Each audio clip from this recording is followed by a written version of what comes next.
Hai, Assalamualaikum warahmatullahi wabarakatuh. Hari ini saya akan membentangkan slide yang bertajuk Isu Penggunaan Rokok dan Vape dalam kalangan pelajar UPM. Saya, Lokman Al-Hakim bin Abdul Rahim, memegang nombor metrik 223858. Baiklah, saya akan membentangkan tentang pengenalan. Penggunaan rokok dan vape dalam kalangan mahasiswa dan mahasiswi UPM merupakan isu yang kompleks dan memerlukan perhatian serius.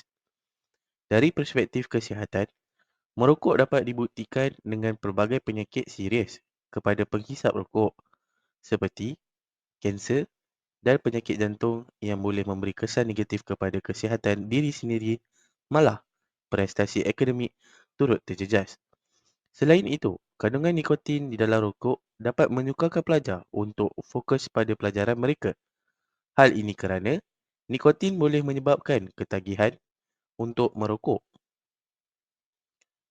Pihak universiti perlu membuat peraturan, kawasan larangan merokok dan perlu menggalakkan persekitaran bebas daripada asap rokok yang dapat menjadi salah satu langkah positif untuk meningkatkan kesihatan dan kesejahteraan pelajar. Sebaliknya, penggunaan vape atau rokok elektronik juga menimbulkan kebimbangan dalam kalangan pelajar. Walaupun terdapat beberapa pandangan bahawa vape adalah lebih selamat daripada berbanding rokok, risiko kesihatan terhadap pengguna vape masih sama disebabkan oleh bahan kimia dalam cecair vaping.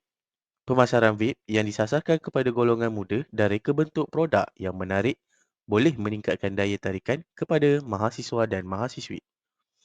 Justru itu, pendidikan ini, kesedaran tentang bahana vape dan rokok perlu dipertingkatkan bagi mengubah pandangan beberapa pihak dan tingkah laku pelajar berhubung penggunaan produk ini.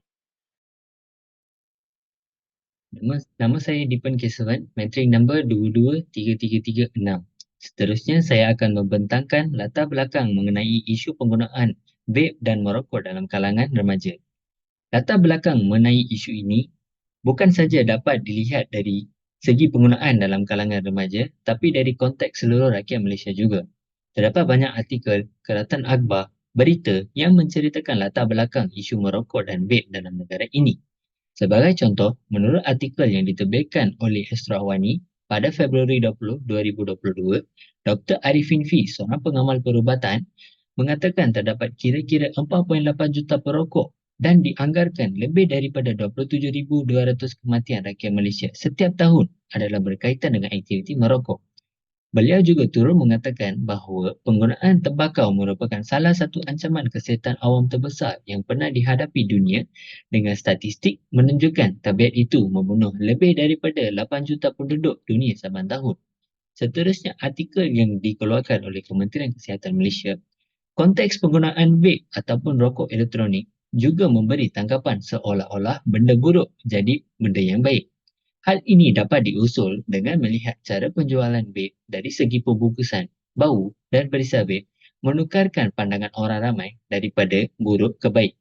Hal ini amatlah membimbangkan pihak-pihak pengamal perubatan untuk mendidik orang ramai, terutamanya golongan remaja, bahawa benda ini sememangnya sesuatu perkara yang buruk dan suatu perkara yang perlu dihindari. Seterusnya, artikel yang diterbitkan oleh Malaysia Kini pada 5 Jun 2023, Kementerian Kesihatan Malaysia melahirkan rasa kebimbangan dengan trend merokok di kalangan masyarakat Malaysia, terutamanya dalam golongan remaja pada zaman ini yang kian meningkat.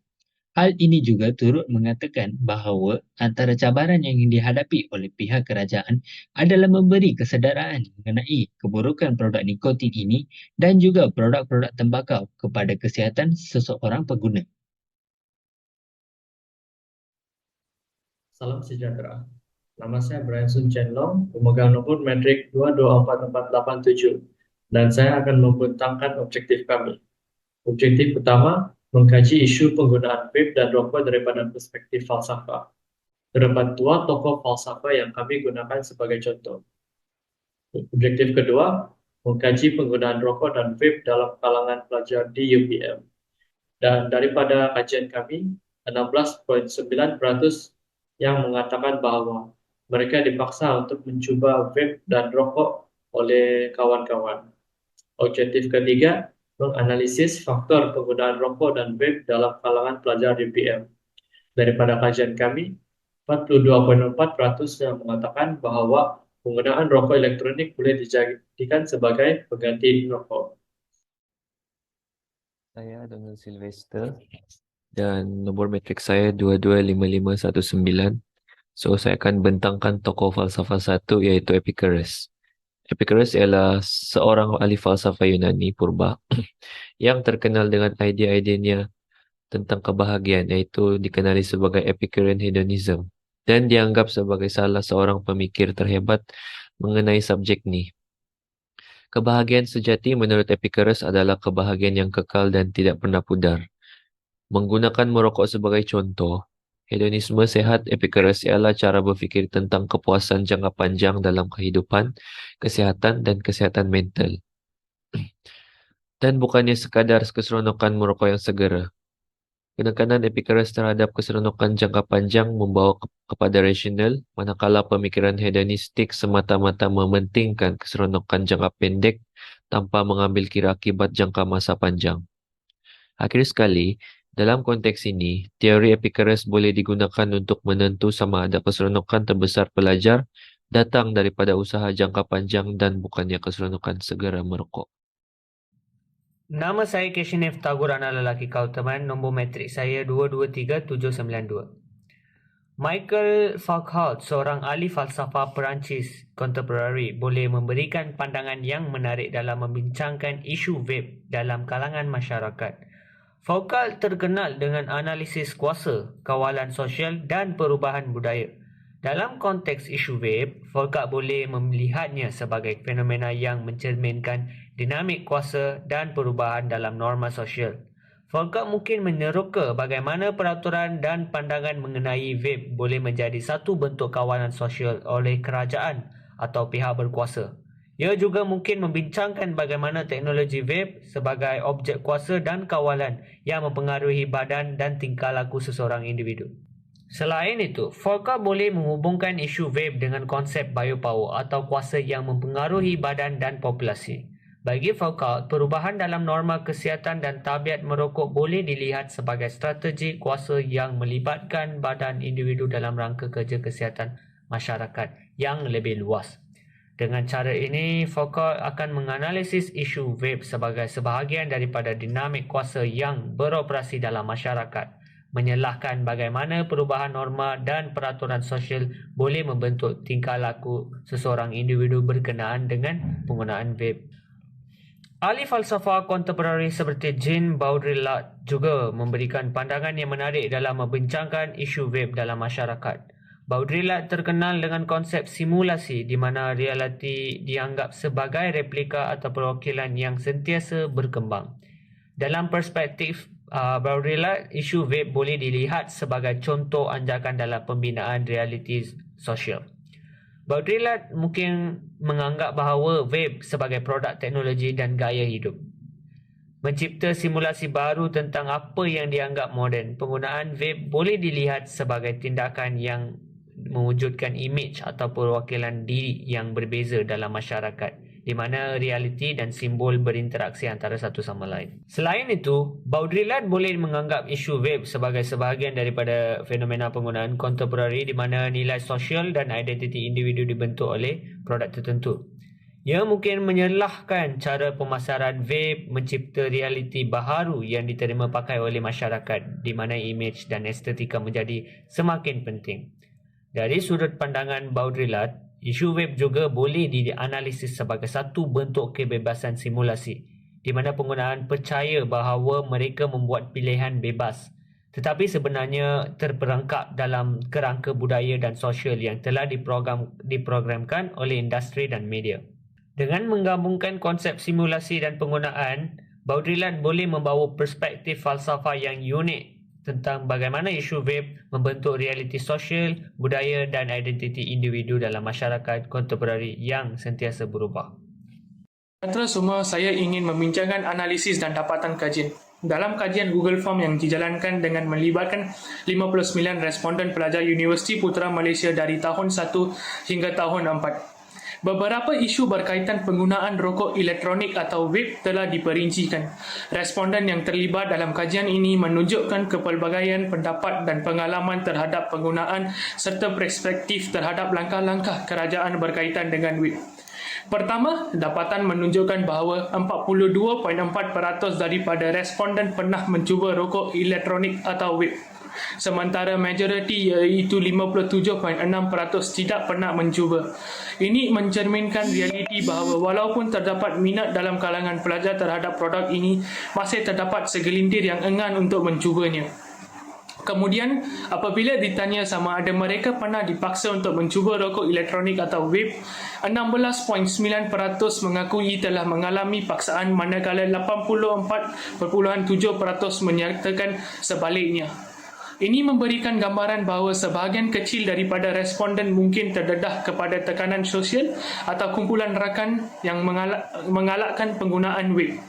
Dalam soal perlunya kerajaan mengambil langkah drastik untuk mengharamkan penggunaan dan penjualan vape, majoriti responden iaitu 69.5% menyokong langkah tersebut. Justifikasi untuk sokongan ini mungkin berkaitan dengan kebimbangan terhadap kesihatan masyarakat dan kesannya terhadap golongan muda. Selanjutnya, apabila ditanya sama ada penggunaan rokok elektronik boleh dijadikan sebagai pengganti rokok untuk tujuan berhenti merokok, 42.4% responden bersetuju, manakala 57.6% tidak bersetuju. Ini mencerminkan kebimbangan bahawa walaupun vape dianggap sebagai alternatif, masih ada kekeliruan dan ketidakpastian mengenai kesannya terhadap usaha berhenti merokok. Kesimpulannya, dapatan kajian menyoroti kompleksiti isu penggunaan rokok elektronik atau vape dalam kalangan pelajar UPN. Falsafah yang dapat dikaitkan dengan kajian ini mungkin merangkumi keperluan untuk mengutamakan kesihatan masyarakat, kebebasan individu dalam membuat pilihan dan tanggungjawab kerajaan dalam menangani isu yang berkaitan dengan kesihatan awam. Oleh itu, perbincangan mengenai langkah-langkah kerajaan perlu diimbangi dengan kebebasan individu untuk membuat keputusan berasaskan maklumat yang komprehensif dan bersepadu. Berdasarkan kajian yang telah dilakukan, saya dapat merumuskan bahawa falsafah memberi penekanan yang kuat terhadap kepentingan kesihatan berhubung dengan kehidupan manusia. Hal ini menunjukkan betapa pentingnya penekanan nilai gaya hidup sihat dan tidak menggalakkan tindakan yang boleh membahayakan kesihatan seseorang. Pertumbuhan dan perkembangan rohani dan jasmani remaja amatlah perlu dijaga daripada terjejas oleh penggunaan vape dan rokok. Seperti yang dikatakan oleh sahabat kita, iaitu falsafah dalam konteks nilai hedonisme dikaitkan dengan mencari kesenangan atau kenikmatan melalui penggunaan rokok dan vape haruslah ditanggung akibat dan dampak buruk terhadap diri sendiri. Oleh sebab itu, walaupun sesetengah orang mungkin mencari keseronokan dengan menggunakan rokok atau vape, adalah sangat penting mempertimbangkan potensi kesan negatif terhadap kesihatan dan tubuh badan. Sebagai seorang yang matang dan berfikiran terbuka, haruslah kita menyebarkan kesedaran tentang kemudaratan yang dibawa oleh rokok dan vape. Berdasarkan kajian kes yang tadi, kita dapati beberapa pelajar UPM meletakkan alasan vape sebagai peranti untuk berhenti merokok. Namun selebihnya menganggap sebagai alasan untuk menagih asap vape. Namun semua pengguna vape perlulah mencari alternatif lain sekiranya mahu berhenti rokok dan mengawal ketagihan. Seperti berjumpalah dengan pakar perubatan untuk mendapatkan rawatan yang betul. Oleh itu, semua pihak hendaklah mengambil langkah dan peranan masing-masing dalam usaha ini. Sehubungan dengan itu, kita juga dapat menaik taraf kualiti kesihatan para penduduk di Malaysia. Sekian daripada Grup 6. Terima kasih.